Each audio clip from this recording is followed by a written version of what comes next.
Hi, I'm Susie Dingle, writer, garden coach, and landscape designer, bringing you information and inspiration that I hope you will use to improve and enjoy your outdoor space. Today, I have a very messy part of our public garden space, the sidewalk. It's on the north side of our house, which means in our hemisphere, that is the shadier side. It's the middle of winter, and I have planted it for some winter interest. I'm going to be improving that and cleaning it up.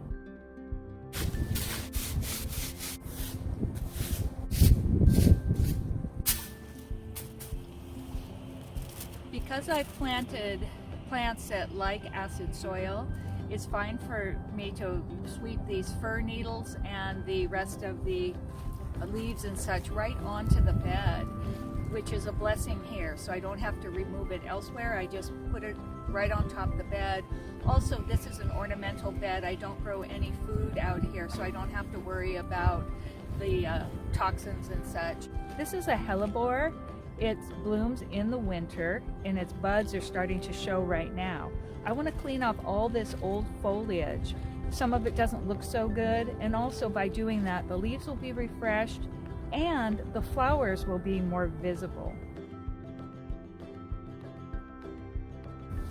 I hear a hummingbird.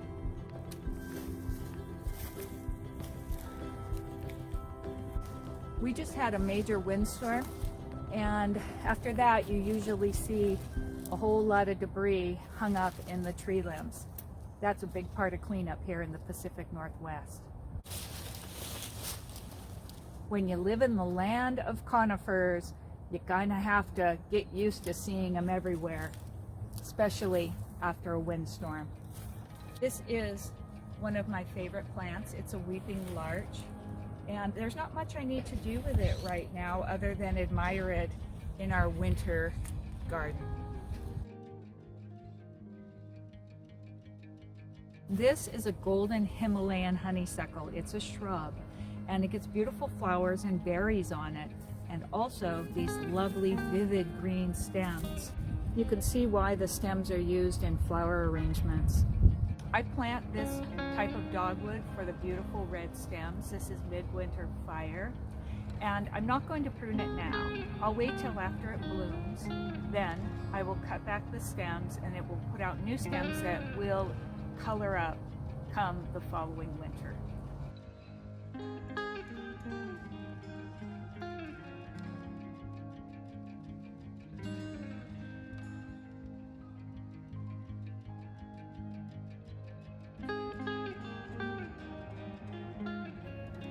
Feeling really grateful that I didn't plant any of those new plants yet. I have them protected. All of these are going to go into the same area, and you can see that I was going for a variety of the different textures and colors and shapes of the leaves and flowers.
I am nearly finished with the restoration of this parking strip. I just need to put in a few annuals and bulbs and things in the bare patches. And I just want to run you through the things that I did put in.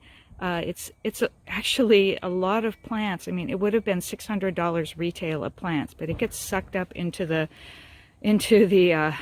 landscape pretty quickly when you're talking about a big area.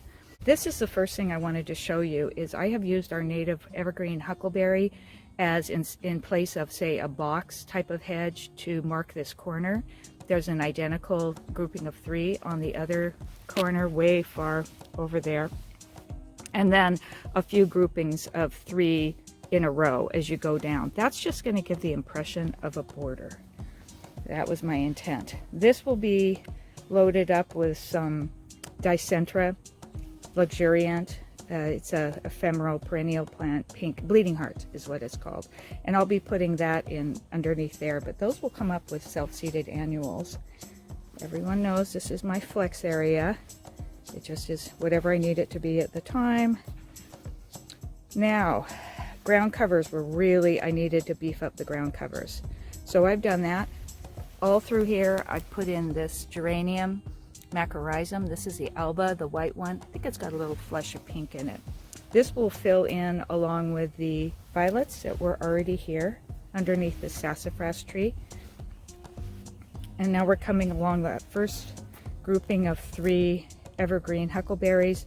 They will grow tight, and it will just make a and this will be an interrupted border, an interrupted frame, which I think will give the impression of it going all the way, but a little more natural looking.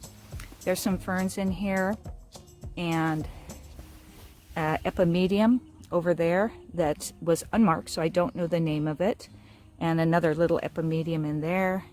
So these 3 ferns in here are new, and there's a hellebore over there I got from Costco. I just dressed the bed with bark, a load of bark. We actually had a big pile of bark here, and it had been there for a couple of years, and I've been using it to distribute. It's rotted down, and I just have used it from there to dress up the beds. Then in here we have some more, another grouping of the Macrorhizum, geranium Macrorhizum. So it's going to look like it just sort of scattered on its own throughout the bed and drifted around. There's that second grouping of the evergreen huckleberry.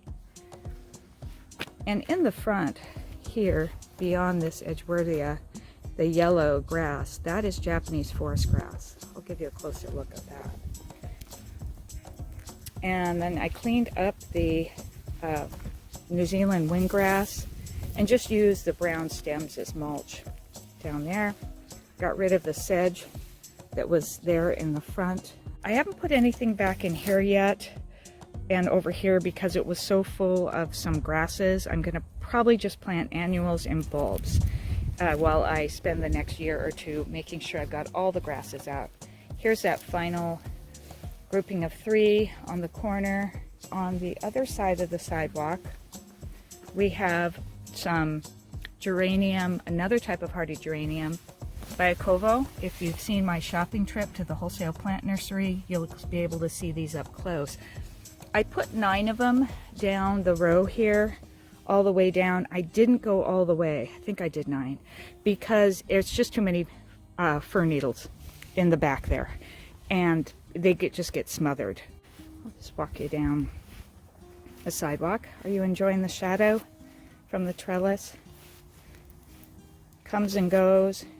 You can see here, even though it's dark leaf, these are the some of the violets. This is Labradorica, I think. And there are also columbines in there. We have some foxgloves growing out of the stonework. I leave a few of those. I don't want it to be overrun. And I'll give you a little bit closer look here at this is the epimedium. Now, I bought it and I just left the leaves on. Normally these would have all been cut off and you would just be seeing the flowers coming up. And here's the beautiful hellebore that I got from Costco. I'll look up the name of this. Put it in the description below. The Japanese forest grass. Oh, it's so beautiful. And my snow-beaten primroses. Every time I buy primroses, it snows. Last time I bought primroses, we had a terrible snowstorm. Then there is another plant, or a couple plants that I planted up in the garden up over here I want to show you. I thought that this hellebore that I got from the wholesale nursery is called Klondike Gold, I believe. This pale yellow dotted, oh my gosh, it really brightened up this shade. This is always shady back in here and dry. And there's another epimedium back in there. Perfect plant in the shade. And now that the osmanthus is starting to come into bloom and very fragrant, it draws people attention over here. So I needed to beautify that a little bit. I also planted one of these hellebores over on the other end, more in the sun. Oak leaf hydrangeas coming into leaf, and then here is the other Klondike Gold hellebore that is more in the sunny spot here, but it'll be shaded once the trees leaf in. And over here is very late, always late to come up, is a Queen Esther hardy fuchsia. The other thing that's going to be popping out any minute is this quince. Now this is cameo. It's a coral colored cameo.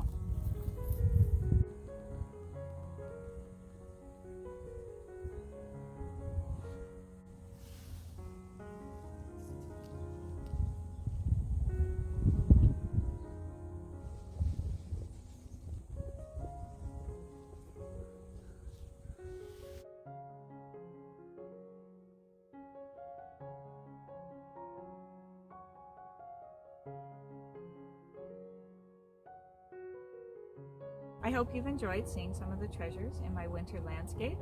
Until next time, I'll be dreaming of you in the garden. Bye!